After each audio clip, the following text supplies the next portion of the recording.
Hey guys, welcome back to Beyond the Box Score, and I am your host Hayat. And real quick before we jump into today's slate, I just want to say sorry for no NBA and NHL breakdowns on the 28th of February. I had a doctor's appointment for my baby girl, and family always comes first. Everything's good, appreciate you guys rocking with me and understanding that. That's love. Now we're back locked in. Today is March 1st, and we're breaking down 3 NBA matchups, and I'm walking through every single angle the same way I do on camera, thinking out loud, working through the spots, the travel, the momentum swings, the matchup edges, the betting angles, and how these games could realistically unfold if the numbers connect the way they're hinting at. This is pure analysis and opinion, no guarantees, no promises, just me connecting the dots and letting you inside my process. Alright, let's get into it. Philadelphia 76ers vs Boston Celtics, and the lean here is Boston Celtics laying the points. Let me walk through why. This is probably the best rivalry in the Atlantic Division, maybe one of the best in the East, and when I see a matchup like Philadelphia 76ers vs Boston Celtics, I immediately zoom out and look at the full picture.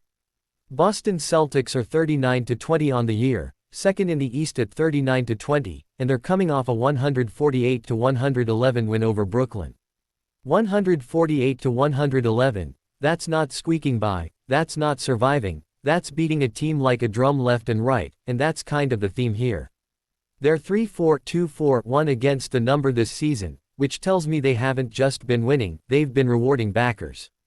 And I know, some of those wins came against questionable competition like Brooklyn and Chicago, and yes, there was a blowout win over Chicago, and yes, they didn't cover against the Miami Heat in what was probably the toughest recent home game of that bunch, and yes, they lost by 22 at home against the Knicks, 22.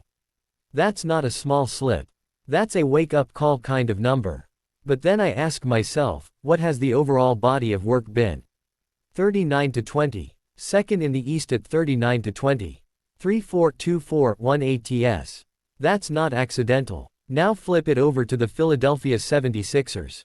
They're 33-26. They're 3-2-2-5-2 against the number this season. They just beat the Miami Heat 124-117, and they've won 3 in a row.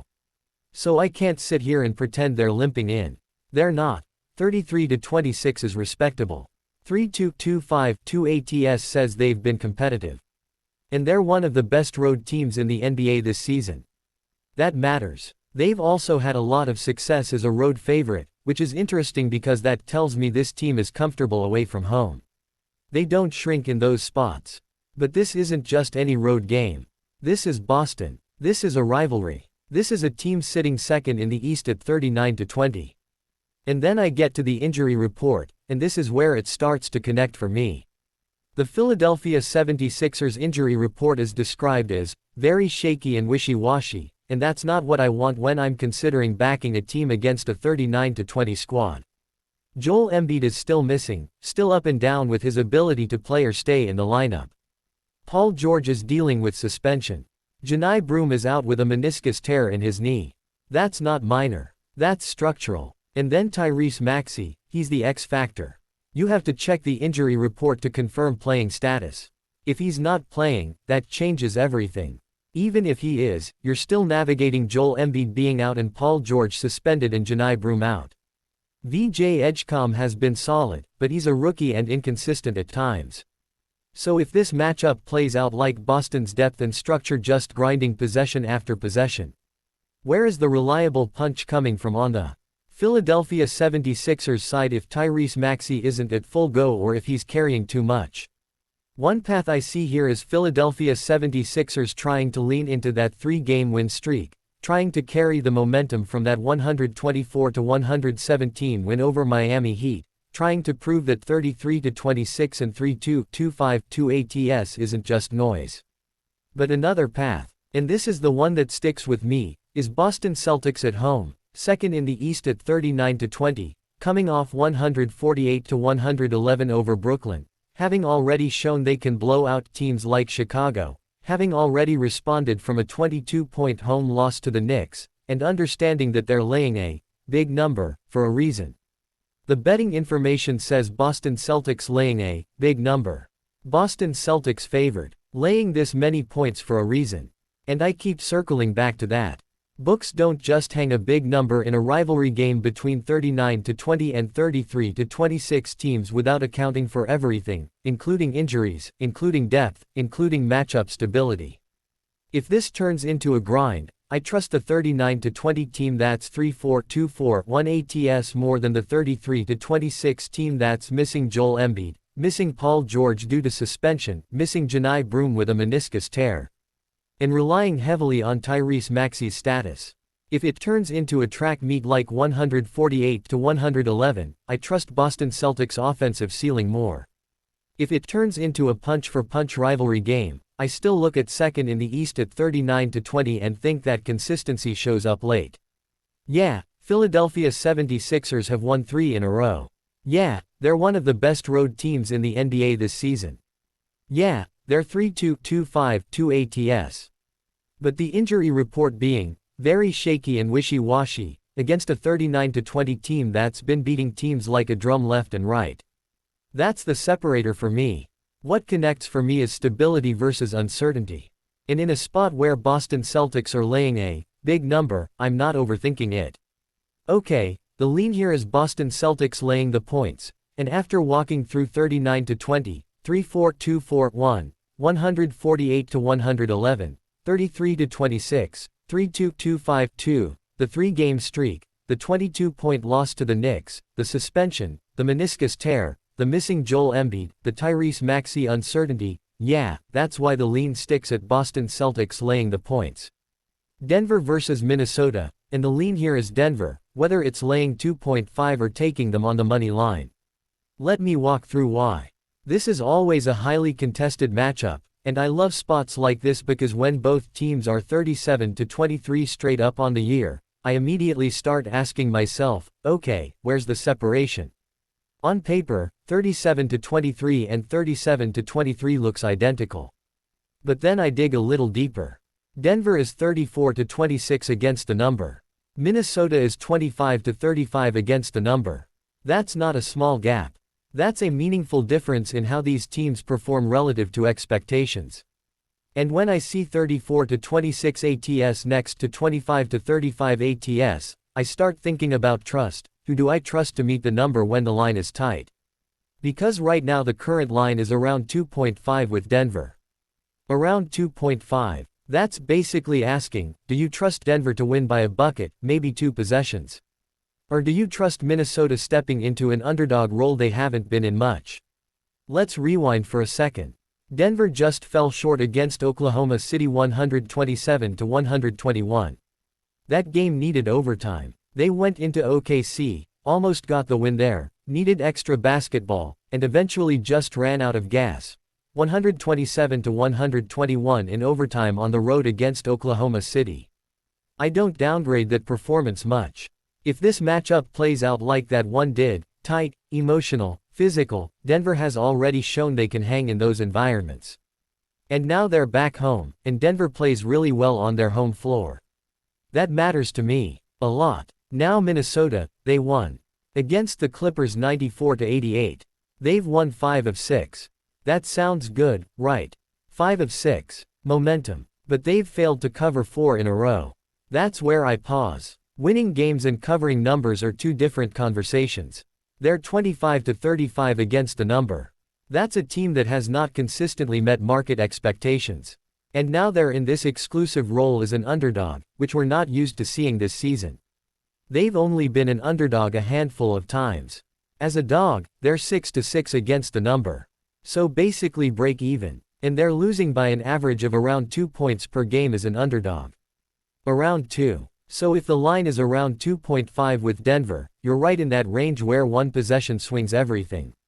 One path I see here is Minnesota embracing that underdog spot. They're 6-6 ATS as a dog, losing by around 2 per game, and maybe they hang around late. But then I start stacking the matchup history. Denver has won the last 3 meetings against Minnesota all this season. 3. And not just squeaking by, they won in Minnesota by double digits in both games. That's not random. That's not variance. That's a matchup edge. Yes, they needed overtime on Christmas Day to get by Minnesota. So Minnesota has pushed them before. But even with overtime, Denver has won the last 3 meetings. That's clearly having their number. And I can't ignore situational context. Minnesota has been guilty of playing down to lesser competition for the better part of the season. Over the last 10 games, basically the entire month of February, you could argue the toughest test they had was Philadelphia 76ers at home. They were laying 9.5 in that one and lost that game outright. That's a red flag for me. Laying 9.5 at home and losing outright. They did beat Toronto on the road by 2, laying 2.5. So they handled that spot, but even that was a 2-point margin while laying 2.5. Thin margins. If this matchup plays out like Minnesota stepping up in class against a team that's clearly had their number, that's where I get uncomfortable backing the underdog. Denver at 37-23 straight up, 34-26 against the number, coming off a 127-121 overtime loss to Oklahoma City where they ran out of gas. Now back home where they play really well, that's a bounce-back profile. Minnesota at 37-23 straight up, but 25-35 against the number, won 5 of 6 but failed to cover 4 in a row. That's a team that hasn't been rewarding bettors lately. And when the line is around 2.5 with Denver, I start thinking practically. Do I want to lay the 2.5? Or do I just take them on the money line? The option is laying 2.5 with Denver. The other option is taking Denver on the money line. For me, it's Denver either way. What connects for me is matchup dominance. 3 straight wins this season. Double digits in both games in Minnesota. Overtime on Christmas Day but still a win. That's not coincidence. So yeah, if this turns into another grind like 127-121, I trust Denver at home. If it turns into a defensive battle like 94-88, I trust the team that's 34-26 ATS over 25-35 ATS. If it's late and tight and sitting around that 2.5 range, I'm still siding with the team that's had the other's number. Okay, the lean here is Denver, whether it's laying 2.5 or taking them on the money line. And after walking through 37-23, 34-26, 25-35, 127-121, 94-88, 5 of 6, 4 in a row, 6-6 as a dog, around 2 points per game, last 3 meetings, double digits in both games. Overtime on Christmas Day, laying 9.5 and losing outright, beating Toronto by 2 laying 2.5, yeah. That's why the lean sticks at Denver, laying 2.5 or money line. Quick pause, if you've got an even one lean you like so far from these NBA matchups, hit that like button. It tells me these full NBA slate breakdowns are worth doing. And, if you want to help the channel grow, hit that like and subscribe button. It takes a second for you, but it means everything to the channel. Let's keep building this the right way. San Antonio Spurs vs New York Knicks at Madison Square Garden. And the lean here is Knicks plus 2.5. Let me walk through why. So I'm looking at this number while I'm recording this Saturday afternoon, and the line is Spurs laying 2.5 with a total set at 230.5. First reaction, I'm surprised. I'm not going to lie, I'm surprised to see the Spurs laying over a bucket here on the road. I know the line might change, I get that. But at 2.5 right now, with that total sitting at 230.5, this feels like one of those spots where the market is daring me to step in front of a train. And that train is the San Antonio Spurs, because fading the Spurs right now is not a fun activity.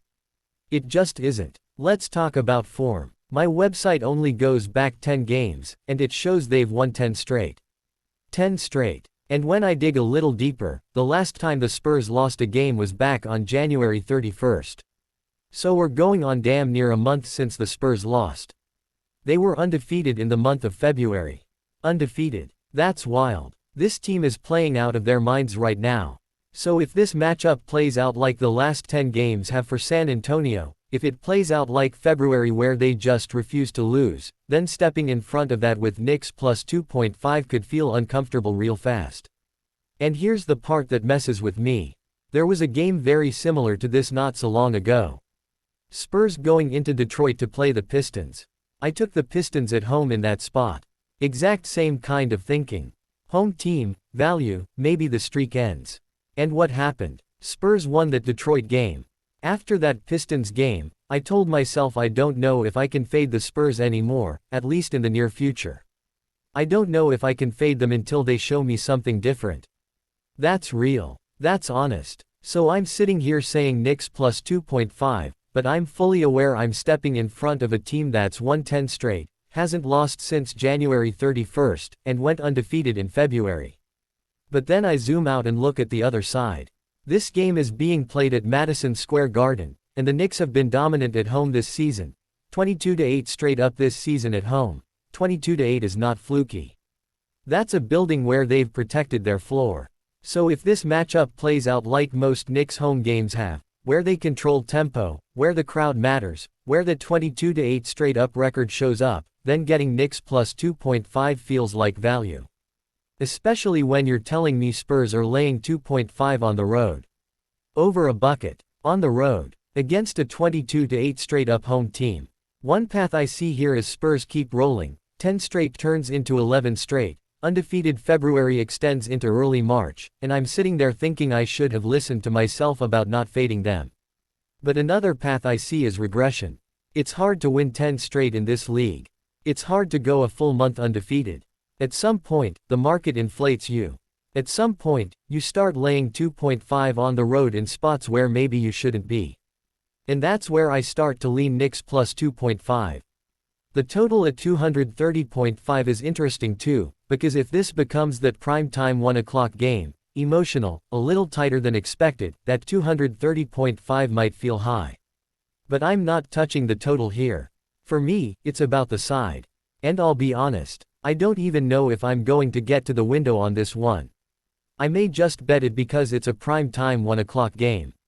I know I shouldn't do that. Maybe just a responsible half unit. Just get the blood flowing a little bit. But if you're going to give me the Knicks at home and over a bucket, that's where I'm going to be. What connects for me is simple.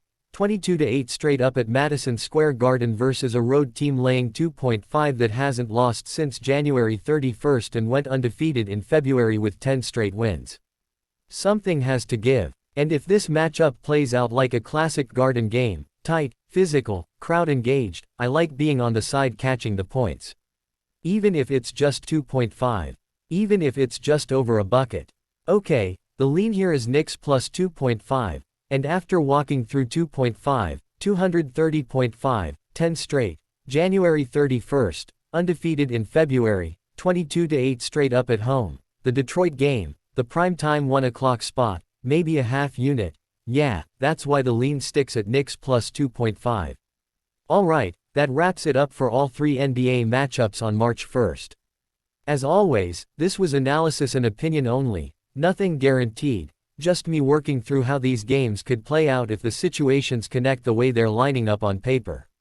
I'm curious how you're seeing these spots tonight, so drop a Z in the comments and tell me which game you're riding with, or if you're fading me completely. I read all of it. More NBA and NHL breakdowns coming, same raw format, same thinking out loud deep dives. Appreciate you guys for sticking with me, we're just getting started.